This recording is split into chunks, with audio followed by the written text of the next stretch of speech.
Hey guys what's up. तो आज हम लोग बात करेंगे विटामिन डी के बारे में। विटामिन डी के बारे में हम लोग इसलिए बात कर रहे हैं क्योंकि ये टॉपिक जो है रिकेट्स से रिलेटेड, और रिकेट्स जो है बहुत ही इंपॉर्टेंट टॉपिक है हमारे पीडियाट्रिक्स के लिए, ठीक है ना।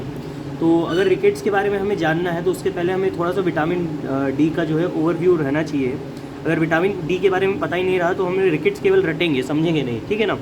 तो सबसे पहली बात, vitamin D comprises of family of fat soluble vitamin. A D E के तुम लोग जानते हो फैट सॉल्युबल विटामिन होते हैं, और बी और सी वाटर सॉल्युबल विटामिन होते हैं। तो ये फैमिली किसकी है? फैट सॉल्युबल विटामिन की है। Hormones which are deficient in diet causing rickets. अगर ये हार्मोन्स विटामिन या हार्मोन्स ये डेफिशिएंट हो जाए तो क्या करेगा? ये रिकेट्स करवा देगा from a defective mineralisation of growing bone and osteomalacia in non growing bone.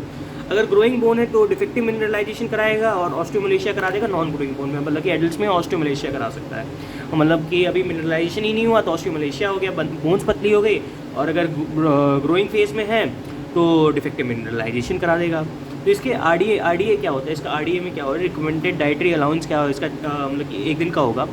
Children 1 साल तक के बच्चे में 400 इंटरनेशनल यूनिट पर डे होता है। 1 से 12 साल के बच्चे में तुम्हारा 600 इंटरनेशनल यूनिट पर डे होता है। प्रेगनेंसी एंड लैक्टेशन में तुम्हारा 1000 यूनिट पर इंटरनेशनल यूनिट पर डे होता है, ठीक है ना। 400, 600, 1000, ठीक। फंक्शंस क्या क्या है देखो, पहले तो ये समझ लो, ये पहले पढ़ लो, मेटाबॉलिज्म पढ़ लो, फिर उसके बाद फंक्शंस का आना। मेटाबॉलिज्म विटामिन डी अभी होता है एक 7 डिहाइड्रो कोलेस्ट्रॉल होता है, ठीक है, अब तुम्हारी बॉडी में। अब क्या होता है, ये मेलाटोनिन द्वारा इनिबिटेड रहता है। और अगर यूवी रेडिएशन मिल जाए इसको, यूवी रेडिएशन मिल जाए सनलाइट में, तो ये क्या करेगा? विटामिन D3 में कन्वर्ट हो जाएगा, ठीक है ना। यूवी रेडिएशन सनलाइट, ठीक है। 7 डिहाइड्रो कोलेस्ट्रॉल, 7 डिहाइड्रो कोलेस्ट्रॉल क्या है? यूवी लाइट में, सनलाइट में, ये देखो इनिबिटेड रहता है मेलाटोनिन द्वारा। यूवी सनलाइट में, यूवी रेडिएशन इन सनलाइट में विटामिन D3 में कन्वर्ट हो जाएगा। अभी ये विटामिन D3 जो होता है ये ट्रांसपोर्ट होता है लिवर में। लिवर में ट्रांसपोर्ट हुआ तो विटामिन डी बाइंडिंग प्रोटीन द्वारा, जो कि ये विटामिन डी बाइंडिंग प्रोटीन द्वारा जो है बाइंड होगा, विटामिन डी बाइंडिंग प्रोटीन द्वारा बाइंड होगा, और ये लिवर में ट्रांसपोर्ट हो जाएगा। और ये किसके एक एंजाइम इसके ऊपर काम करेगा, इसका नाम है 25 हाइड्रोक्सिलेज।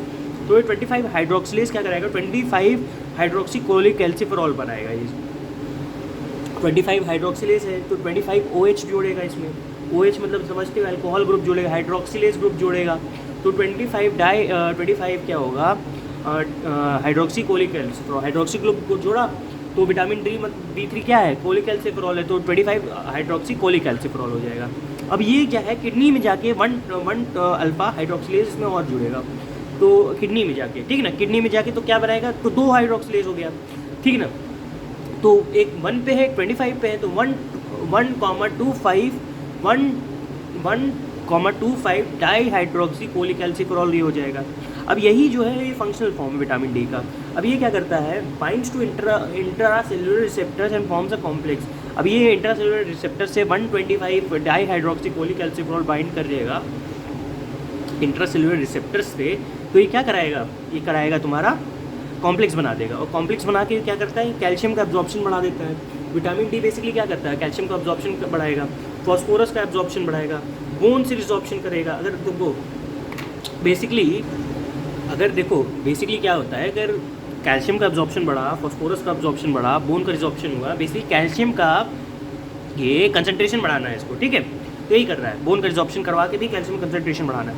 पीटीएच का सेक्रेशन कम कराएगा, ऑब्वियसली पीटीएच के सेक्रेशन को ये कम कराता है। Inhibits in own synthesis in kidney, ये अपनी ही सिंथेसिस को इनहिबिट कर देगा, ठीक है। किडनी में ये अगर ज़्यादा हो गया तो अपनी ही सिंथेसिस को इनहिबिट कर देता है। तो फंक्शंस क्या क्या है विटामिन डी के, ये समझो।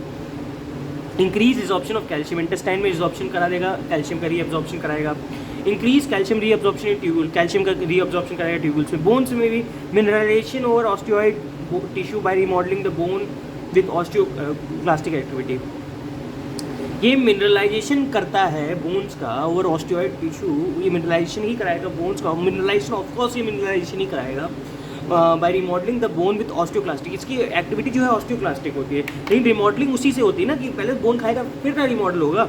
रिमॉडलिंग किसके कारण होगी? ऑस्टियोक्लास्टिक एक्टिविटी किसके कारण होगी? मिनरलाइजेशन कभी ना होगा। पीटीएच हार्मोन बेसिकली ये कम कराता है, ये याद रखना, पीटीएच सेक्रेशन कम कराता है। तो एक्शंस ऑफ विटामिन डी अंदर टिश्यू, विटामिन डी के और एक्शंस क्या क्या है? इंसुलिन सेक्रेशन फ्रॉम पैंक्रियाज, ये इंसुलिन सेक्रेशंस को पैंक्रियाज में कम करता है, ठीक है ना। मतलब कि बढ़ाता है, स्टिमुलेट करता है ऑब्वियसली, ठीक है ना। इंसुलिन सेक्रेशन में बढ़ाता है पैंक्रियाज से। Prolactin from the pituitary, prolactin का सिक्रीशन बढ़ाएगा पिट्यूटरी से। Myocardial contractility, vascular tone are maintain modulated by calcitriol. Myocardial contractility and vascular tone जो है इससे भी रेगुलेटेड होती है कैल्सिट्रायल से, ठीक। इनहिबिट किसको कराता है? Renin secretion from the kidney, renin secretion को किडनी से इनहिबिट कराएगा, और एएनपी फ्रॉम द हार्ट को इनहिबिट कराता है, ठीक है ना।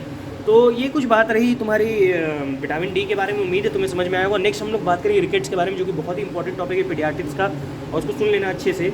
और मिलते हैं तुमसे नेक्स्ट वीडियो में, के लिए बाय।